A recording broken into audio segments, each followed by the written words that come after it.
안녕하세요 여러분, 플로리스트 나시예요. 저는 지금 꽃시장을 다녀와서 꽃 정리를 시작을 했고요. 꽃 정리를 하면서 같이 얘기를 한번 해볼게요. 아직 달리아 시즌이 아니라서 달리아가 금값인데 제 디자인에 필요하면 금값이라도 삽니다. 어울리면. 시즌이 되면 당연히 값이 조금 낮아지겠죠. 근데 시즌이 아닌 비시즌에 사면 금값을 주고 사는 거예요. 컬러를 기반으로 어울리는 화형과 디자인이 있으면 값에 상관없이 구입을 하는 편이에요. 디자인 중심의 웨딩 플라워를 저는 제공을 하고 있기 때문에. 달리아의 그 잎사귀 부분을 떼어줍니다. 달리아는 약해요. 강하고 오래가는 꽃 종류가 있고 되게 약하고 연약한 아이들이 있어요. 근데 얘는 연약한 아이 중에 하나예요. 꽃잎도 굉장히 잘 떨어지고 약하기 때문에 아주 살살 다뤄줘야 하는 친구입니다. 벌써 지금 이 금값인 꽃이 하나가 꽃잎 떨어지고 있네요. 두 개나, 두 스템이나. 어쩔 수 없죠. 이런 거는 뭐 감수하는 거예요. 자연을 다루는 일이니까 제가 예측대로 이렇게 뭐 기성품처럼 그렇게 되는 게 아니기 때문에 다 받아들이면서 그렇게 해야 됩니다. 이제 캐나다는 신부들이 다 커스텀 웨딩을 하거든요. 자기가 원하는 방식대로 다 꽃을 이제 저랑 컨설팅을 통해서 결정을 해요. 어떤 디자인을 할 것인지. 근데 이 신부는 그린 색깔을 원하지 않아요. 그래서 모든 이파리를 다 떼줍니다. 깨끗하게. 이런 부분들은 굉장히 초록색이기 때문에 뗄 거고요. 조금 노르스름한 부분은 활용이 가능하기 때문에 내버려 둘 겁니다. 그래서 오늘은 어떤 얘기를 해볼까 하다가 이제 웨딩 컨설팅을 많이 하거든요. 근데 컨설팅을 하다 보면 웨딩 하객으로 많이 다녀본 사람들은 친구들한테 듣는 얘기도 있고 자기도 가서 본 게 많으니까 아이디어가 이미 좀 셋업이 되어 있는 상태인 사람들이 많이 있어요. 이런 게 필요하고 또 이렇게 진행이 되는구나 라는 걸 알고 시작하는 거죠. 유부녀인 친구들이 많이 있으면 물어볼 수도 있고, 그래서 이 정보가 이미 다 정리가 된 상태에서 이렇게 탁탁탁탁 진행을 하는 경우가 많이 있는데, 친구들 중에 처음 결혼하시는 분들이거나 아니면 하객 경험이 거의 없으신 분들 있잖아요. 근데 저도 제가 제 나이 또래 제 친구들 중에 제일 먼저 결혼을 했거든요. 그래서 저도 아무 정보를 구할 방법도 없었고 경험이 없었어요. 그래서 이해를 해요, 그런 분들에 대해서. 그런 분들이랑은 컨설팅하는 게 굉장히 어려워요. 전무한 상태에서 정보가 없이 컨설팅 신청을 하시면 대화가 진척이 되기가 되게 어렵잖아요. 그래서 어떻게 이런 분들을 도와줄 수 있을까? 저도 그런 사람이 중에 한 명이었고, 제가 신부일 때 그 옛날 옛적이긴 하지만 호랑이 담배 피던 시절이긴 하지만 필요한 것들을 정리를 좀 해드리면 좋겠다는 생각이 들더라고요. 간단하게나마 어떻게 준비를 하면 좋을지 얘기를 한번 해보려고요. 제가 캐나다 기준으로 말씀을 드릴게요. 왜냐면 저는 캐나다 플로리스트고 캐나다에서 플로리스트를 시작했기 때문에 이 캐나다 웨딩과 이벤트에 대해서는 많은 경험을 가지고 있고, 이벤트 경험을 통해서 어떤 것을 먼저 하시면 좋은지, 예비 신부님들, 캐나다에서 결혼하실 예비 신부님들, 그런데 내 배우자도 캐네디언이 아니고 그 사람도 모르고 나도 모른다, 그러시는 분들 잘 들어보시면 도움이 될 거예요. 첫 번째, 여러분 웨딩 꽃을 준비할 때 먼저 여러분께서 플로리스트한테 연락을 최대한 빨리 하시는 게 좋아요. 최대한 빨리. 이렇게 플로리스트들 많으니까 누군간 있겠지 이렇게 생각하시면 안 돼요. 1년 반 전에도 예약을 하는 사람들이 있어요. 그래서 자기가 원하는 그 플로리스트들에게 예약을 그렇게 일찍 하는 거죠. 규모가 큰 웨딩들은 1년 전, 규모가 크다는 거는 한 100석에서 200석 정도 게스트가 있을 거다 하는 분들은 1년 전에 예약을 하셔서, 그거는 이제 풀 패키지로 가는 그런 웨딩인 경우가 굉장히 많기 때문에 1년 정도에 그렇게 예약을 하셔야 돼요. 근데 나는 지금 약혼을 하고서 그렇게 1년이나 기다리고 결혼을 하는 게 아니기 때문에 시간이 없다. 나는 당장 지금 2달, 3달 후에 결혼을 할 거다. 동양 문화에서는 그런 분들도 많이 있거든요. 서양 문화는 약혼을 하고도 한 1년 있다가 결혼하는 경우가 많은데, 왜냐면 결혼한 준비를 그 정도 하니까요. 근데 동양 문화에서는 결혼 약혼을 하고 바로 거의 뭐 한두 달 안에 결혼하는 경우가 많이 있어요. 그러면 정말 최대한 빨리, 최대한 내가 할 수 있는 최대한 빨리 플로리스트를 예약을 하셔야 합니다. 여러분이 지금 재고 어쩌고 할 시간이 없어요.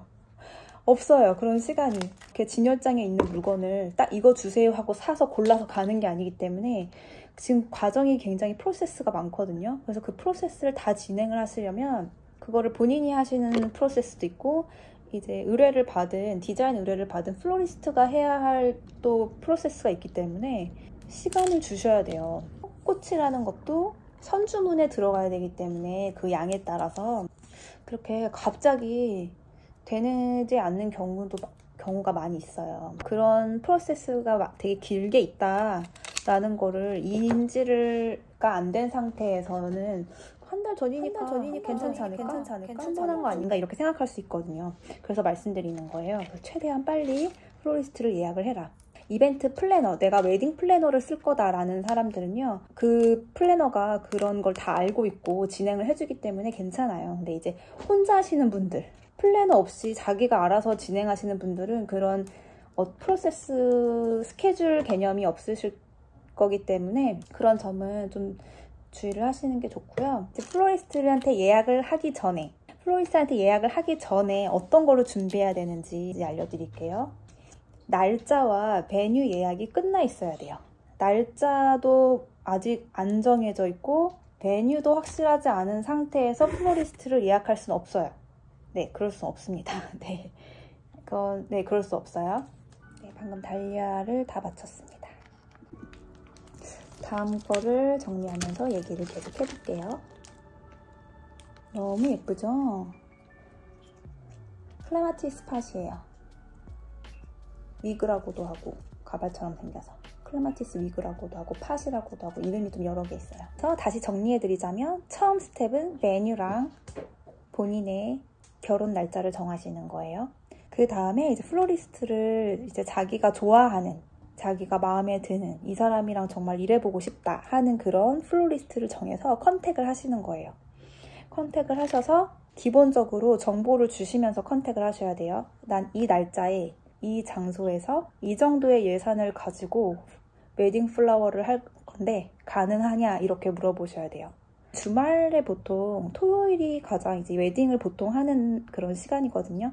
그러다 보니까 토요일은 1년에 한정이 돼 있잖아요. 게다가 날씨가 좋은 토요일은 한정돼 있단 말이에요. 단 몇 개월이기 때문에 특히 이제 캐나다에서는. 그래서 그 토요일이 이미 북이 돼 있을 가능성이 되게 커요. 플로리스트들에 따라서 자신이 이제 가는 로케이션이 있거든요. 그래서 나는 여기까지만 간다, 난 저기까지만 간다. 이렇게 커버하는 지역이 다르기 때문에 자기가 하는 그 메뉴를 알려줘야 돼요. 이제 리셉션, 세러머니 둘 다 알려줘야 돼요. 그리고 시간도 알려주셔야 돼요. 시간은 안 정해져 있을 수도 있지만 그거는 뭐 말씀하실 수 있어요. 이건 안 정해져 있다. 시간은 지금 정하는 중이다. 시간이 정해져 있을 경우가 굉장히 많기 때문에 정해져 있으면 알려주셔야 돼요. 왜냐면은 웨딩 플로리스트들이 하루에 2개를 하는 경우들도 되게 많아요. 토요일이 한정돼 있으니까요. 그런 경우에 시간이 언제냐가 되게 중요한 거예요. 그 사람의 웨딩이나 그 사람의 세러머니와 리셉션이. 그래서 그 시간과 장소를 알려주시면은 그게 이 플로리스트가 가능한지 안 가능한지를 자기가 자기 스케줄을 보고 알 수가 있겠죠. 그리고 세 번째는 예산을 알려주셔야 돼요. 4가지네요.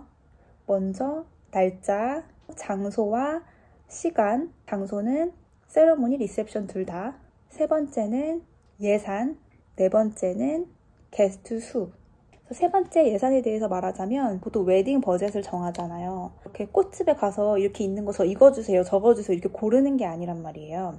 우리나라는 아직 또 이렇게 패키지가 많이 돼 있기 때문에 이렇게 고를 수도 있겠지만 캐나다에서는 고르는 게 아니라 그 사람에게 맞춤으로 꽃을 디자인해 주는 거기 때문에 한 사람을 위한, 한 웨딩을 위한 꽃을 그 사람을 위한 스타일이 나오는 거기 때문에 이 사람 디자인이 다른 웨딩에서 또 똑같은 게 나오는 게 아니에요. 이거 주세요, 저거 주세요 고르는 게 아니기 때문에 이 기성품이 아니잖아요. 공산품이 아니잖아요.